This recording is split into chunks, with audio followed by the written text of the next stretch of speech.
乡亲啊，这个高雄市长的补选，明仔载就要投票咯。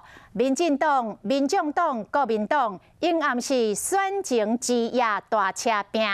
这个韩国瑜确定会等来高雄帮李美珍来徛台，啊，民进党的三大带头。 蔡英文总统、赖清德副总统、甲议长苏贞昌三个人做伙到高雄，要为陈其迈来催票。啊，那民众党并无来办造势暗会，由党主席郭文摕陪吴益政到各地头继续来拜票。 补选大战最后的一天，民进党副秘书长林飞环陪陈其迈赶紧冲刺。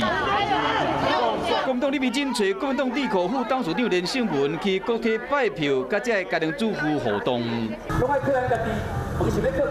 民众党吴益政这边是沿路向市民拜托，不过暗时的选前之夜嘛，真无共款，无定点的造势暗会，由党主席郭文摕陪伊入到大街小巷邮票。